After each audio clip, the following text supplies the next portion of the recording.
नमस्कार. Deep news मध्ये आपलं हार्दिक स्वागत. आजच्या ठळक घडामोडी. लोटेतील घटनेला वरिष्ठ पोलीस अधिकारी जबाबदार. भास्करराव जाधव. बीरलोटे येथे पोलिसांना मारहाण केल्याप्रकरणी 300 जणांवर गुन्हा दाखल. गोहत्येच्या मुद्द्यावरून पोलिसांवर हल्ला करणाऱ्या विरोधात कायदेशीर कारवाई करणार डॉक्टर प्रवीण मुंडे आणि 1 लोकसभा 5 विधानसभेच्या जागा देणाऱ्या पक्षाच्या पाठीमागे उभा राहणार कुंभार समाज. सविस्तर वृत्त. लोटेतील दुर्दैवी घटनेला वरिष्ठ पोलीस अधिकारी सर्वस्वी जबाबदार असल्याचा आरोप राष्ट्रवादी काँग्रेसचे नेते आमदार भास्करराव जाधव यांनी केलाय. लोटे येथे गोहत्या होत असल्याच्या संशयावरून मुंबई गोवा महामार्गावर रास्ता रोको आंदोलन करण्यात आलं होतं. यावेळी जमावाकडून पोलिसांवर हल्ला करण्यात आला. एवढंच नाही तर त्यांनी काही गाड्याही पेटवल्या होत्या. या परिसरात गेले अनेक दिवस काही प्राण्यांची हत्या केली जाते. ही बाब 8 दिवसापूर्वी पोलिसांच्या निदर्शनास आणून दिली होती. मात्र वरिष्ठ पोलीस अधिकाऱ्यांनी या घटनेचं गांभीर्य राखलं नाही, दुर्लक्ष केलं असा आरोप स्थानिकांनी केलाय. या सर्व प्रकाराला वरिष्ठ अधिकाऱ्यांची निष्क्रियता, शासनाचा बेजबाबदारपणा आणि अधिकाऱ्यांना परिस्थितीचं गांभीर्य लक्षात घेऊन परिस्थिती कशी हाताळावी याचं मुळात ज्ञान नसल्यानं ही परिस्थिती ओढवली, असं भास्करराव जाधव म्हणाले. पण कुणीही अफवांवर विश्वास ठेवू नये, शांतता राखावी. जे कोणी हा विध्वंस घडवू इच्छितात त्यांना कायदेशीर अद्दल घडवूया, असं आवाहन सुद्धा त्यांनी केलं. जनतेकडून उद्रेक झाला, त्याच्यामध्ये पोलीस अधिकाऱ्यांना मार लागला असं जे सांगितलं जातंय, परंतु या सर्वस्वी घटनेला वरिष्ठ पोलीस अधिकारी जबाबदार आहेत. याबाबत मी पूर्णपणे माहिती घेतली. मी स्वतः पोलीस अधीक्षक यांना भेटलो, जागेवर जाऊन वस्तुस्थितीची पाहणी केली, अनेक लोकांजवळ बोललो. या परिसरामध्ये गेले अनेक दिवस काही प्राण्यांची हत्या केली जाते. ही बाब 8 दिवसापूर्वीच तिथल्या सर्व नागरिकांनी पोलिसांच्या निदर्शनात आणून दिली होती. परंतु वरिष्ठ पोलीस अधिकाऱ्यांनी या परिस्थितीचं गांभीर्य लक्षात घेऊन दूरगामी परिणाम काय होऊ शकतील याचा विचार करण्याचा अनुभव सुद्धा नसलेले अधिकारी, वरिष्ठ अधिकारी असल्यामुळं त्यांनी ह्या घटनेचं जे गांभीर्य राखायला पाहिजे तर राखलं नाही, दुर्लक्ष केलं. आणि आज पुन्हा त्याच जागेवर काही जनावरं ही आणून त्या ठिकाणी कापण्याचा प्रयत्न करत असताना तिथल्या लोकांनी, काही लोकांना पाहिलं, त्यांचे गाड्यांचे नंबर घेतले, त्यांना पकडण्याचा प्रयत्न केला, परंतु ते सापडू शकले नाहीत. आणि म्हणून जनतेनं पोलिसांना आणि पोलिसांनी काही महसूल खात्याच्या अधिकाऱ्यांना सांगितलं की आम्ही दिलेल्या माहितीच्या आधारे या लोकांना आता तरी तुम्ही पकडा. आणि रस्त्यावर मोठ्या प्रमाणामध्ये जमाव जमला, काही प्रमाणामध्ये रस्ता रोको देखील झाला. परंतु त्याच वेळेला तिथले तहसीलदार अमोल कदम आणि तिथले पोलीस अधिकारी अनिल गंभीर यांनी अतिशय संयमाने ही परिस्थिती हाताळली. आज 26 जानेवारी प्रजासत्ताक दिन आहे. हा आपला राष्ट्रीय सण आहे. आपण सर्वांनी संयम पाळूया, एकोपा राखूया आणि आपण सर्वांनी आता ध्वजवंदन करूया असं जनतेला आवाहन केलं. आणि तिथले स्थानिक लोकप्रतिनिधी आणि काही प्रतिष्ठित नागरिकांनी त्याच्यामध्ये पुढाकार घेतला आणि जनतेला शांत करून सर्वजण त्या ठिकाणी झेंडावंदनाकरता निघाले होते. काही विद्यार्थी रस्त्यावर झेंडावंदनाकरता देखील आले होते. आणि मी माहिती घेतली, त्याच्यामध्ये असं कळतं की त्याच वेळेला DYSP श्रीयुत नांदेडकर हे खेडवरून आले आणि अधिकाऱ्यांजवळ चर्चा करत असलेल्याच लोकप्रतिनिधी आणि प्रतिष्ठित नागरिकांना त्यांनी बेछूटपणे मारण्यास सुरुवात केली. लाठी हल्ला केला, खूप मोठ्या प्रमाणात लाठीचार्ज केला. आणि लोकांना काही कळण्याच्या अगोदर लोक जिकडे तिकडे सैरभर पळायला सुरुवात झाली आणि त्यातूनच लोकांच्या भावनेचा उद्रेक झाला.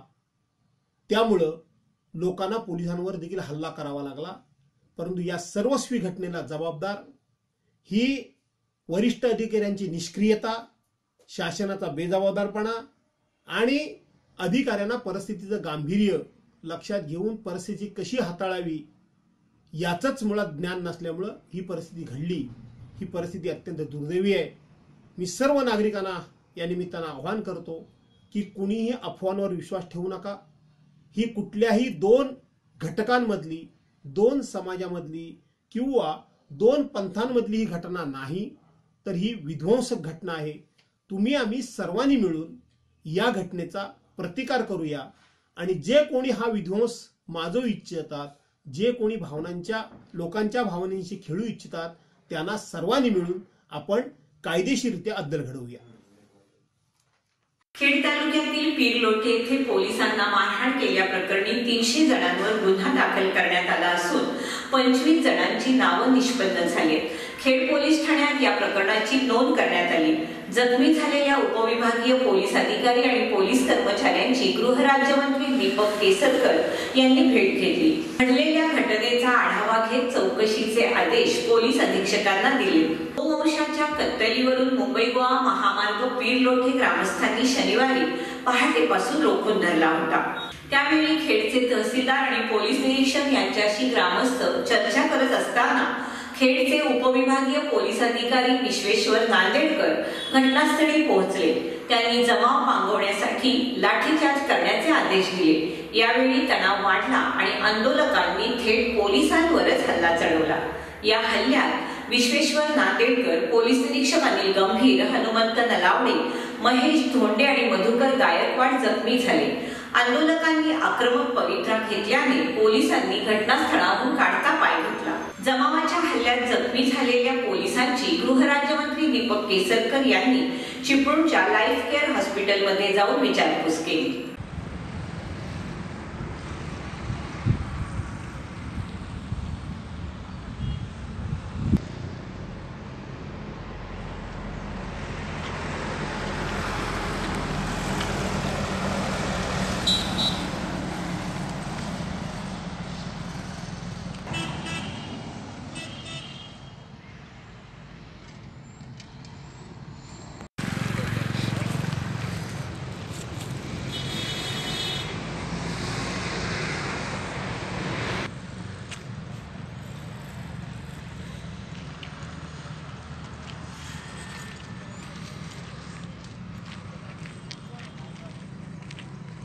लोटे येथे जी परिस्थिती उद्भवली ती दुर्दैवी असून पोलिसांवर हल्ला करणाऱ्यांविरोधात कायदेशीर कारवाई करणार असल्याची प्रतिक्रिया पोलीस अधीक्षक डॉक्टर प्रवीण मुंडे यांनी दिली.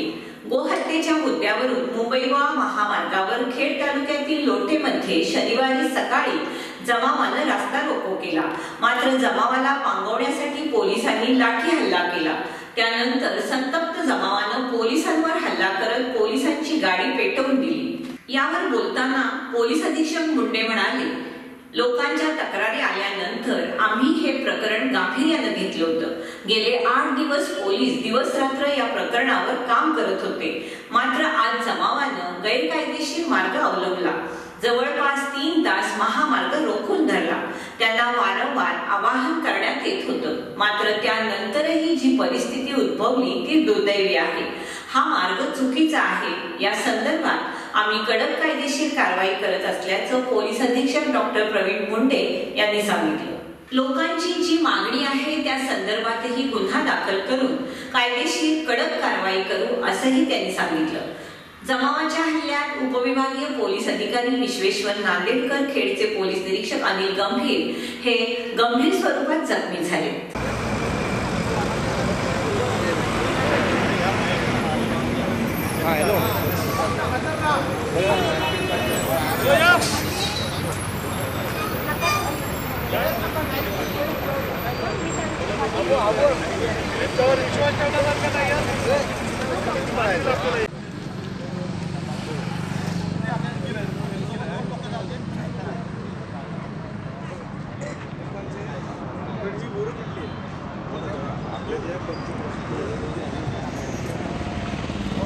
जो राजकीय पक्ष येत्या निवडणुकीत कुंभार समाजाला 1 लोकसभा आणि 5 विधानसभेच्या जागा देईल त्याच पक्षाच्या पाठीमागे उभे राहण्याची भूमिका कुंभार समाज महासंघानं घेतली। तसेच कुंभार समाजाला NT मध्ये आरक्षण मिळालंच पाहिजे, यासाठी आगामी काळात आंदोलन उभारण्यात येणार असून कोणत्याही राजकीय पक्षानं आम्हाला गृहीत धरू नये असा इशारा महाराष्ट्र कुंभार समाज महासंघाचे अध्यक्ष संजय गाटे यांनी चिपळूणमध्ये जाहीर सभेत दिला। रत्नागिरी जिल्हा कुंभार समाजाचा जाहीर मेळावा चिपळूण इथे पार पडला। यावेळी महाराष्ट्र कुंभार समाज महासंघाचे राज्यभरातील पदाधिकारी यांच्यासह रत्नागिरी जिल्ह्यातील जवळपास 8000हून अधिक समाज बांधव उपस्थित होते। देशाला स्वातंत्र्य मिळून 70 वर्ष झाली, मात्र कोणत्याही राजकीय पक्षानं आम्हाला लोकसभा विधानसभा निवडणुकीत उमेदवारी दिलेली नाही। कुंभार समाजाची लोकसंख्या महाराष्ट्रात 7 ते 70 लाख इतकी आहे। जवळपास 40 ते 45 लाख मतदार कुंभार समाजाचे आहेत। त्यामुळे आम्हाला कोणी गृहीत धरू नये। येत्या लोकसभा आणि विधानसभा निवडणुकीत जो राजकीय पक्ष कुंभार समाजाला 1 लोकसभा आणि 5 विधानसभेच्या जागा देईल त्याच पक्षाच्या पाठीमागे उभे राहण्याची भूमिका कुंभार समाज महासंघानं घेतली असल्याचं संजय गाटे यांनी सांगितलं। फळांचा राजा अर्थात हापूस आंबा, हापूसची राजधानी म्हणून कोकणाची ओळख, पण आता कोकणच्या लाल मातीत चक्क स्ट्रॉबेरीचं पीक घेणं सुद्धा शक्य आहे, असा यशस्वी प्रयोग केला आहे राजापूर तालुक्यातील ओशिवळे गावच्या गजानन पळसुले देसाई यांनी। त्यांनी एकाच वेळी 5 प्रकारच्या स्ट्रॉबेरीची शेती कोकणात शक्य करून दाखवली। ओशिवळे येथील तापमानाचा फायदा उचलत गजानन पळसुले देसाई या शेतकऱ्यानं स्ट्रॉबेरीची लागवड कोकणात यशस्वी करून दाखवली। सहजीवन शिक्षण संस्थेचा सुवर्ण महोत्सव सोहळ्याला कालपासून सुरुवात झाली। या निमित्तानं काल सकाळी समर्थनगर ते श्रीमान चंदूलाल शेठ हायस्कूल दरम्यान शोभायात्रेचं आयोजन करण्यात आलं। ही शोभायात्रा श्रीमान चंदूलाल शेठ हायस्कूल येथे पोहोचल्यावर विशेष प्रावीण्य मिळवणाऱ्या विद्यार्थ्यांचा संस्थेच्या वतीनं सन्मान करण्यात आला। सायंकाळी 6 वाजल्यापासून शाळेच्या मैदानात विविध सांस्कृतिक कार्यक्रमाचं आयोजन करण्यात आलं। आजही सायंकाळी 6 वाजल्यापासून या ठिकाणी विविध सांस्कृतिक कार्यक्रमांचं आयोजन करण्यात आलंय। शहरी आणि ग्रामीण भागातील लाखो विद्यार्थ्यांना शैक्षणिक दृष्ट्या सक्षम घडवणाऱ्या सहजीवन शिक्षण संस्थेच्या सुवर्ण महोत्सव सोहळ्याला खेडमधील नागरिकांनी मोठ्या संख्येने उपस्थिती दर्शवली।